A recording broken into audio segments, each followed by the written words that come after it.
Okay. All right. Uh, could you introduce yourself? Hi, good evening from India. Firstly, thank you for inviting me to be a part of this. I'm Aakriti, and I'm a writer and poet based in India. Occasionally, I also dabble in photography and visual arts. So that would be it. Oh, sure. What nationality are you? I'm Indian. I'm sorry? India, India. Okay, okay. For you, what was growing up like?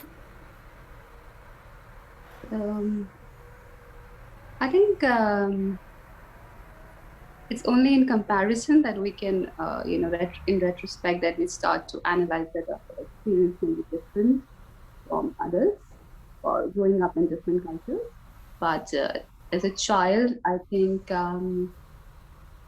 it was good for me. I think for most part, it was a good experience growing.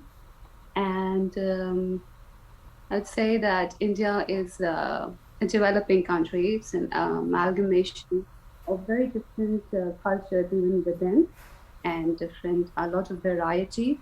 So and multilingual, lot of so that was I think the primary experience, and you get exposed to very um, different cultures even within India, and yeah, I think that was one aspect of it growing up. Yes. Interesting. So, which games did you play? I think during retracing childhood, we would, I think, almost miss it, I guess, now, because now we've switched on to the world of social media and internet. So I mean, I don't see it anymore that much in the world. But we would play outdoors, and that would involve some games that I think were just games that we made up, and other times there would be other sports, like volleyball to leg cricket and football that people play. I think girls we would play badminton a lot when we were kids. Yeah, Now, tell me how you got into writing. I think personally I feel it's not as much as a choice or an intentional career choice, as much more as a spontaneous urge to create. And I think it started around school, during my school years. So I started reading. That's when I started was got the exposure to poetry. But mostly, I think writing came more spontaneously. It was a way for me to connect to everything around me. It is still a way to connect to myself and everything around me. And I think it feels more. It's a transformative space, and like some parts of it are meditative and transcendental for me. Other parts lead to more observations and reflections. Also, it helps you, I think, gain different perspectives, and there is a sense of clarity that develops during the writing process in itself. I think, which has been a central pivot to my growth or my existence as a person, as a human being.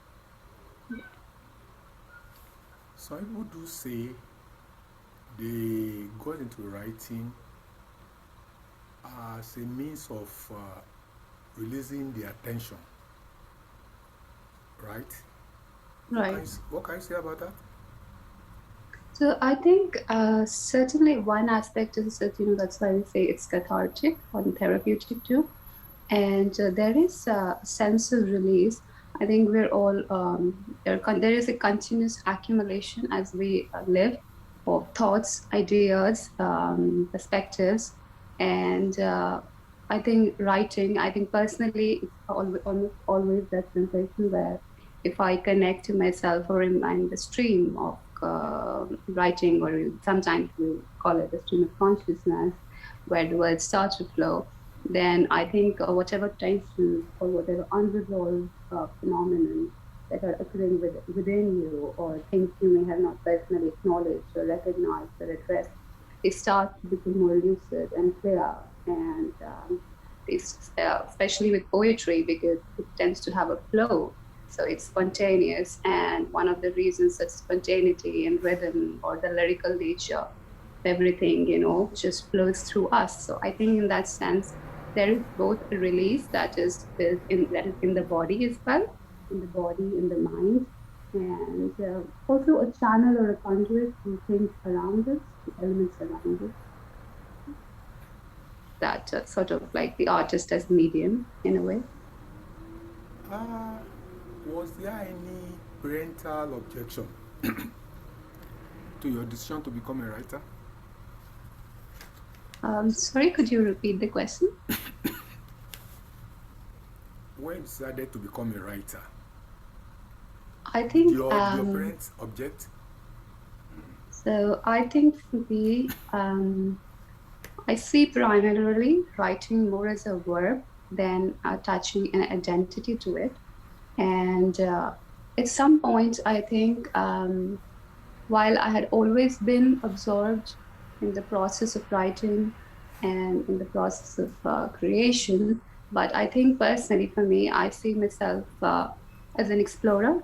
I think language has been a gift in that sense, and I don't attach to it in the sense of an identity as much as I think the verb.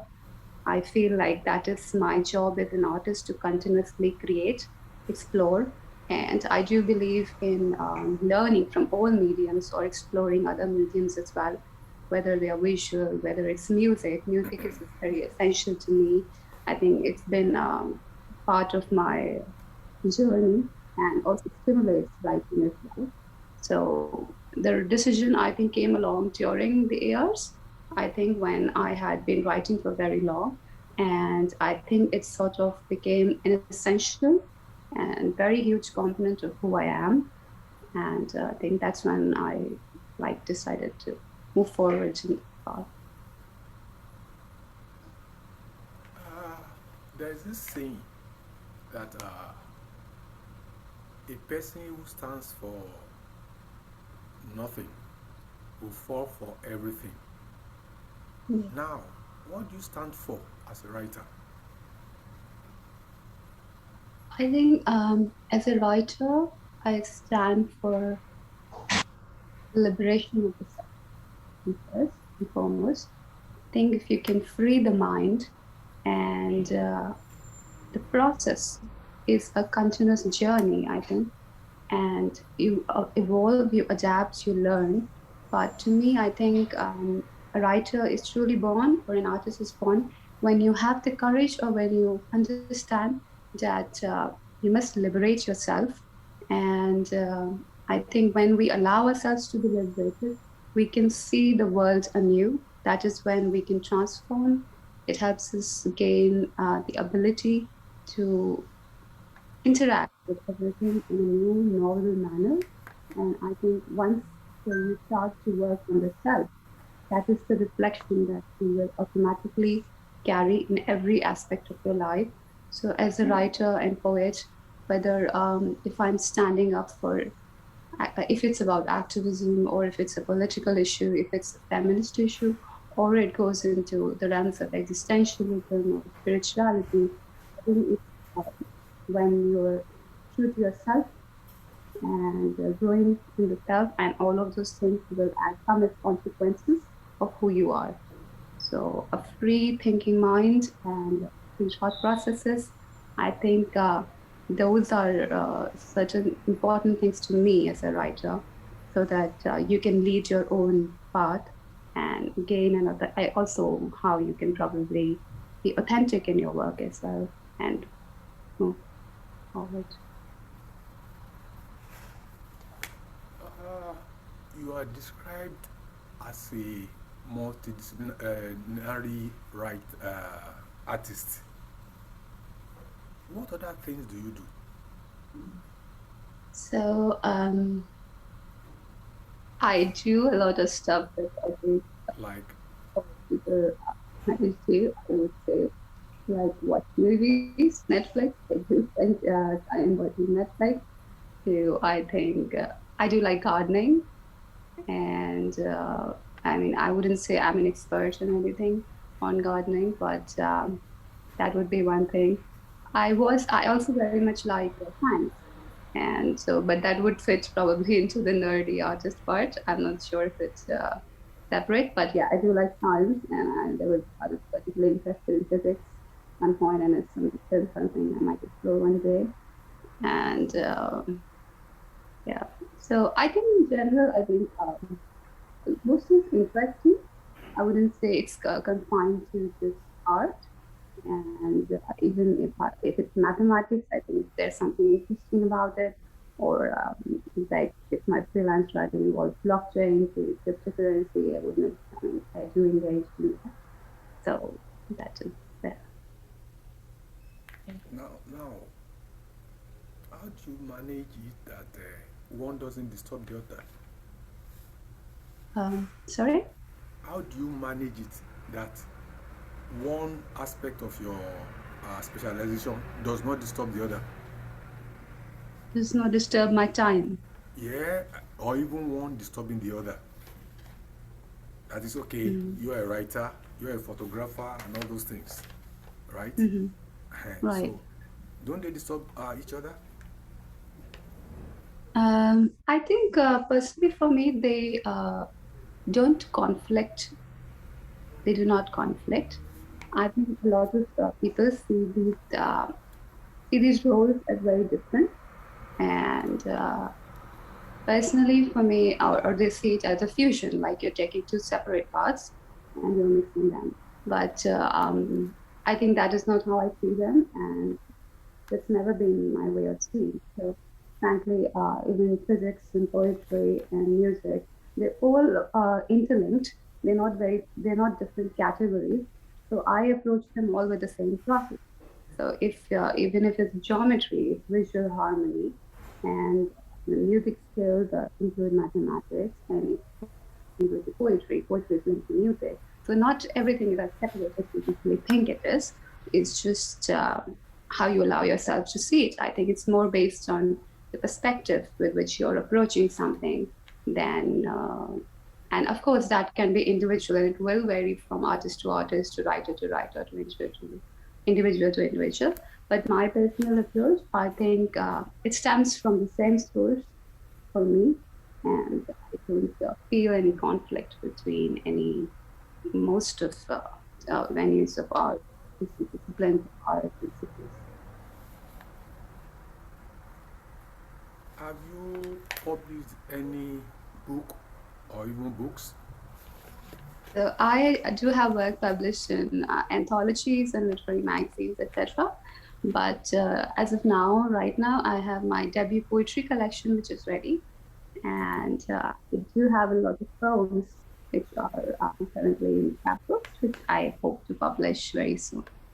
Oh, that's awesome. Yes, I look forward to it very much. Okay. I understand you received some prizes. Yes. Tell us about them. So I've been grateful to have received these prizes. I think they include the Real International Poetry Prize and the Oral Poetry Awards and nomination for the Best Internet. I think personally, the poetry community, wouldn't say appreciation is not just acknowledgement and support from the community in itself. It does help us as poets and writers to grow forward. And these are awards where I had sent my poems, or would be picked up from a magazine and selected. And I'm grateful to the editors, the writers who invested their time and who thought, those my work to be worthy of these awards. And I'm I'm grateful. I think, yeah. What do you think about wars? About Wars. wars. Yeah. Um, People fighting wars. yeah, I think it's a dismal state that even after so many years, like centuries or decades, that as humanity, we tend to return to this, that we start fighting wars again. And it's disturbing, and it's very, very, very sad. I think the losses are primarily bared by the common man everywhere, and they will be borne by all ordinary people, people like us, women, children, and it's one of the aspects of humanity that is hard to reconcile with. Why we do not learn from history. We know that it is self-destructive, but I think in the illusion of power or its chase, and there's always that going on. So we've had nuclear wars. I mean, we have seen the destruction, and yet we follow those paths. So I think as a species in itself, we remain divided. And again, the poorer people and the weaker have to bear the brunt of it. Just because I think at the end of the day, it's about greed, power, and I think that's the root. And then again, it leads to these all these terrible consequences.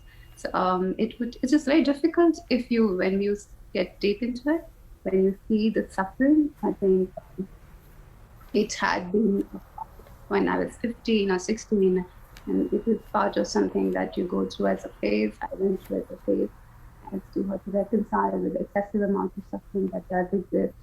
And but in the end, I think what we can do is change ourselves and probably bring about do whatever we can in the process to at least steer it towards a different path. So I think it's a vast topic to speak on wars in general and how they affect humanity and the root of them, and even now how it is. And, so I think mostly it disheartens us, and we a lot as ordinary as the middle, ordinary people or people who don't have that much power and control over this.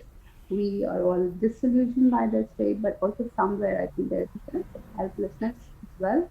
And whatever we can do, I think we do. But then it feels like it's too much at the moment when it's suffering, and no one individual is to order that reality, while everyone just gets squeezed in the path of destruction and suffering. Mostly. Okay, let me ask you a question or another question uh, concerning the Russian war or Russian invasion of Ukraine. Don't you think uh, they ought to settle it on a table, on a meeting table?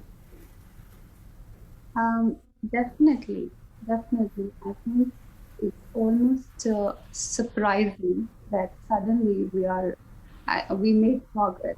We made some progress in the last decade, and suddenly it's like the processes we evolved because of the aftermath of all the wars we witnessed and the suffering. That negotiation and diplomacy and talking would be a much much better path. And right now, it's hard to believe this is even happening. Hard to reconcile that this is happening in today's time. And I think for most people, it's like we just didn't anticipate this, even as growing up, that we would see a war and that nothing is happening and is going on. And talking and definitely being on a meeting, on a table, that was definitely the way we had evolved or decided it, even once globalization began, that this would be a better way forward.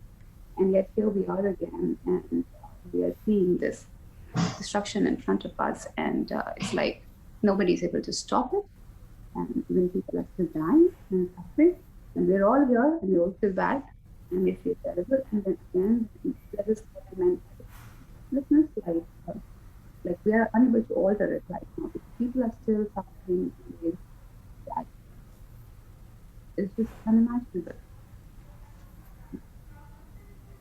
Now, can you remember your happiest day so far?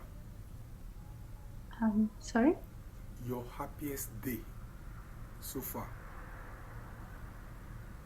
Um, I don't think I've ever thought about the happiest days so far. It's a very, very interesting question. Um,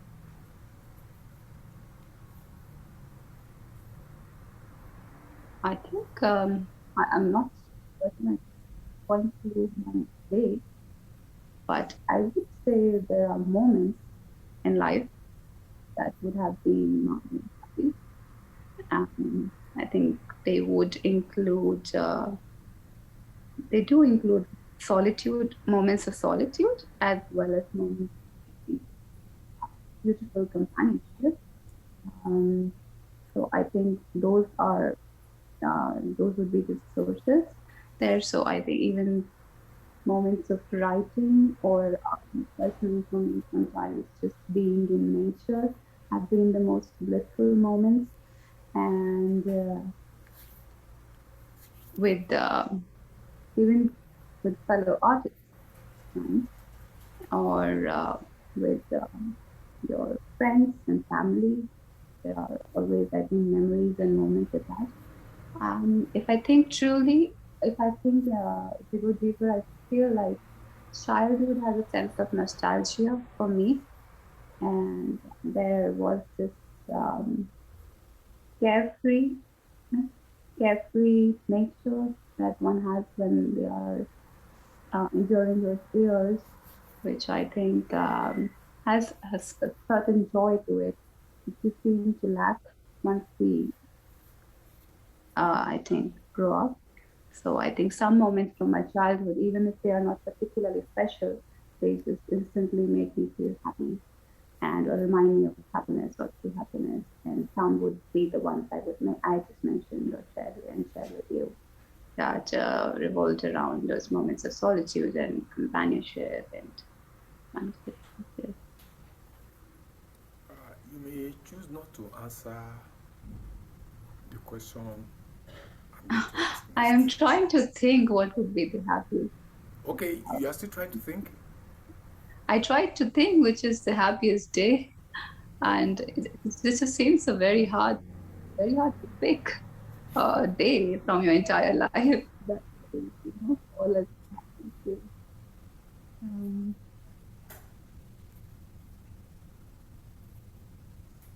like honestly, it just makes me feel like I would makes me go into the whole mode of an introspection because I cannot immediately recall what would be the like strikingly happiest day of my life. That's why I went for moments. Like I can remember moments, but I am not honestly sure there is one day that I would tell as this is the happiest day of my life. Maybe it's something that will come in the future, which I could say that it stands out for the rest of my life in a manner that I call it the happiest day. Mm.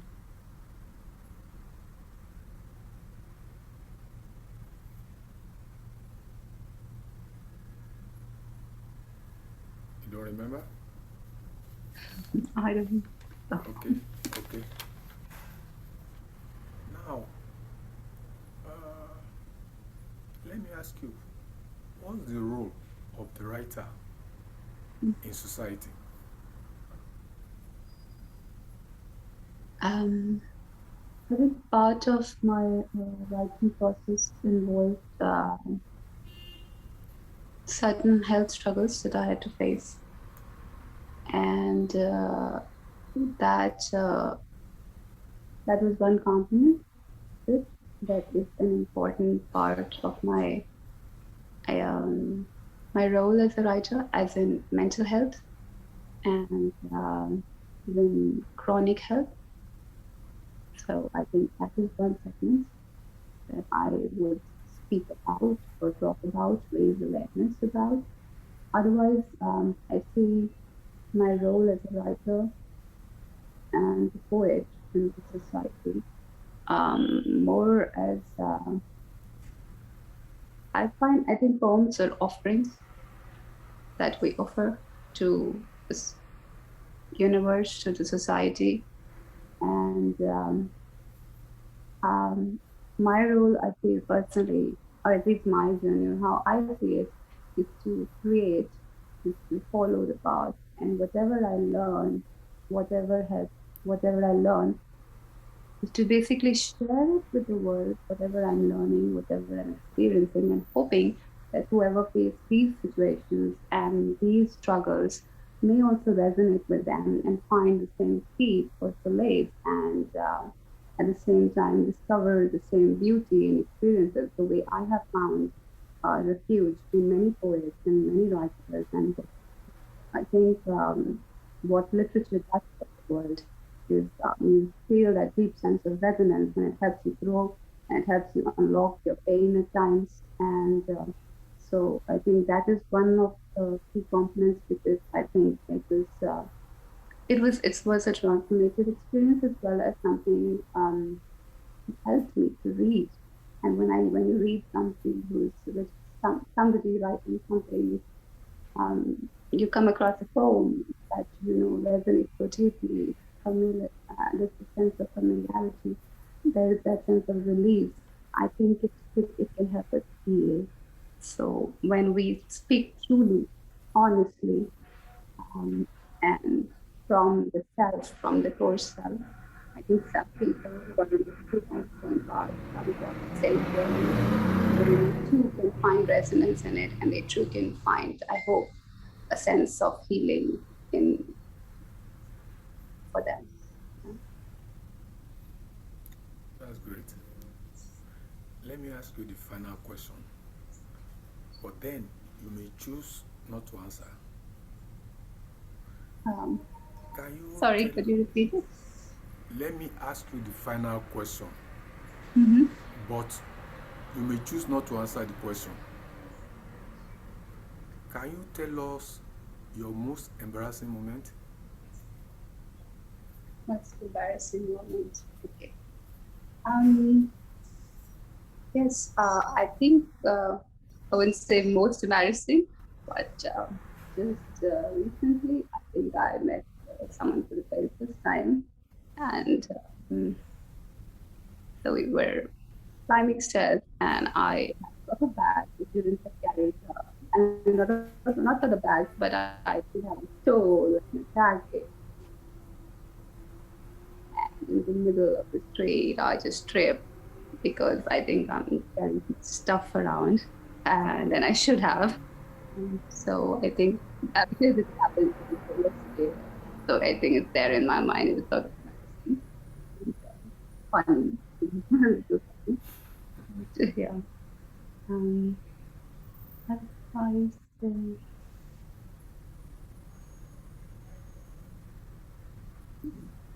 otherwise, but how this would sound funny, but like so one day it was just I was in a I'm not even certain I should talk about this, but yeah, like instead of yeah, I was so like sleepy, and my brother's there and friends or two, and so we had instead of using a lip balm, like I just apply Vicks Vapor, and then I just go like, okay, what's happening?